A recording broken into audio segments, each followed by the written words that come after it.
Trouvez des réponses bibliques à vos questions avec les podcasts Pasteur John Piper vous répond.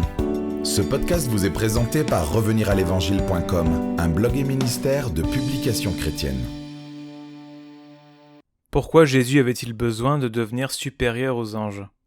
La question d'aujourd'hui nous vient d'un auditeur nommé Austin. Bonjour Pasteur John, dans mon étude biblique, j'ai été stupéfait par la phrase qui dit que Jésus est devenu d'autant supérieur aux anges.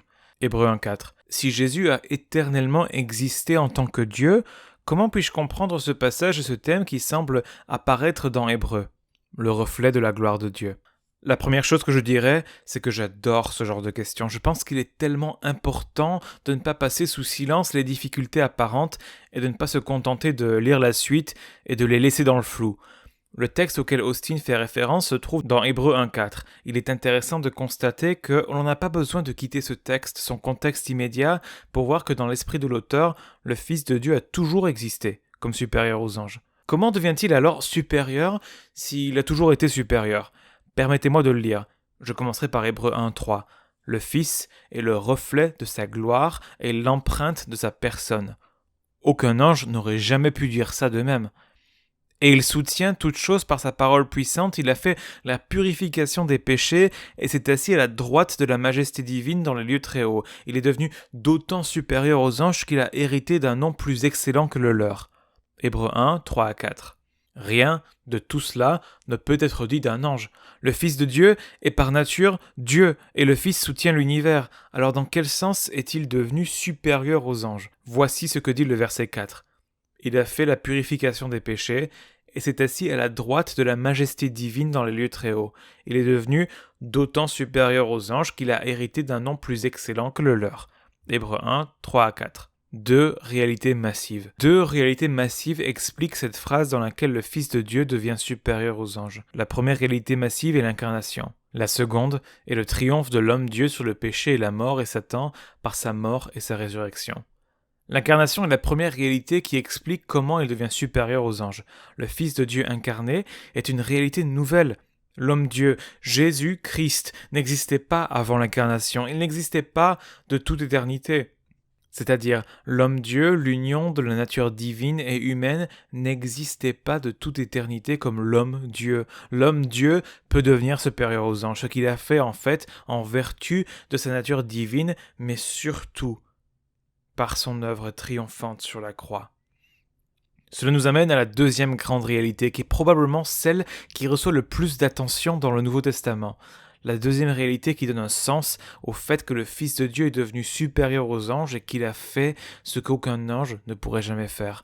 Dans sa nature divine humaine, il est allé à la croix et il a porté les péchés de son peuple, il a désarmé les principautés et les puissances angéliques, il a vaincu la mort, il est ressuscité des morts et il trône avec une nouvelle autorité pour faire ce que seul Dieu peut faire à cause de ce qu'il a fait comme homme-dieu sur la croix. Tout pouvoir dans le ciel et sur la terre. La question que pose Austin est également soulevée à d'autres endroits. Cela peut aider à introduire une autre façon de demander le même genre de choses. Par exemple, dans Matthieu 28, 18, Jésus dit « Tout pouvoir m'a été donné dans le ciel et sur la terre. » N'a-t-il pas toujours eu, en tant que Fils de Dieu, autorité sur tout ? C'est le cas, mais en vertu de sa mort et de sa résurrection, il est dit qu'une autorité a été donnée à Jésus. Ce qu'il n'avait pas avant, c'est ceci. Il obtient maintenant l'autorité en tant que Dieu-homme pour exercer sa toute-puissance éternelle au service d'un peuple racheté par le sang et pour lequel il devient maintenant l'agent de la miséricorde par ce qu'il a fait sur la croix. C'est une nouvelle autorité.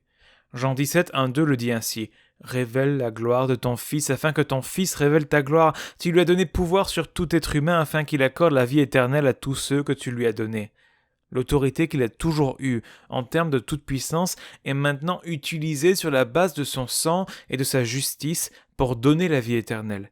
Il ne pouvait pas faire ça avant d'avoir fait son travail de sauveur. C'est donc une nouvelle autorité ou un nouvel exercice de l'autorité par analogie avec le fait de devenir supérieur. Messie et Fils. Voici d'autres exemples de ce genre de choses. Pierre crie le jour de la Pentecôte que toute la communauté d'Israël sache donc avec certitude que Dieu a fait Seigneur et Messie ce Jésus que vous avez crucifié. Acte 2, 36. Le Fils de Dieu a toujours été le Seigneur de l'univers. Mais le Christ crucifié et ressuscité est maintenant établi dans une nouvelle charge comme Seigneur et Messie sur son peuple racheté.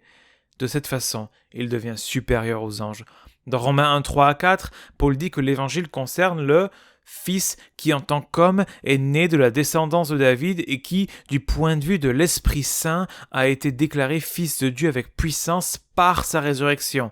Jésus-Christ notre Seigneur. Par la résurrection, un événement de l'histoire, l'homme-dieu Jésus est déclaré Fils de Dieu d'une manière nouvelle, à savoir dans sa domination du péché, de la mort et du mal. De cette façon, sa nouveauté, la nouveauté de sa filiation devient supérieure aux anges d'une manière qu'il n'avait jamais connue auparavant. Le Seigneur des vivants et des morts. En 1 Pierre 3, 21 à 22, nous voyons que le baptême est l'engagement d'une bonne conscience envers Dieu à travers la résurrection de Jésus-Christ qui est monté au ciel, a reçu la soumission des anges, des autorités et des puissances, et se trouve à la droite de Dieu. La mort et la résurrection de Jésus ont désarmé les anges, désarmé les autorités et les puissances, les ont conduits dans une nouvelle sorte de soumission au Fils de Dieu qui les avait dépouillés de la seule arme dont ils pouvaient nous maudire, à savoir le péché non pardonné. Il montre ainsi sa supériorité sur tous les anges. Encore un exemple. Romains 14:9 dit « En effet, Christ est mort et il est revenu à la vie pour être le Seigneur des morts et des vivants. Bien sûr, il a toujours été Seigneur, mais il a fait quelque chose en mourant et en ressuscitant qui l'a fait Seigneur d'une manière nouvelle. Si Christ n'était pas mort et n'avait pas vécu de nouveau, il n'aurait pas eu la charge de Seigneur salvateur, Seigneur qui sauve sur son peuple. Il n'y aurait pas de salut et il n'y aurait pas d'autorité salvatrice dans l'univers si Jésus n'était pas mort et ressuscité des morts. De toutes ces manières, l'homme-dieu qui est mort et ressuscité pour des pécheurs a atteint un nouveau niveau, un nouveau type de relation avec les anges et avec les hommes, comme supérieur aux anges d'une manière qui n'existait pas auparavant. Nous espérons que ce podcast vous a encouragé. Retrouvez davantage de ressources sur notre site www.reveniralévangile.com.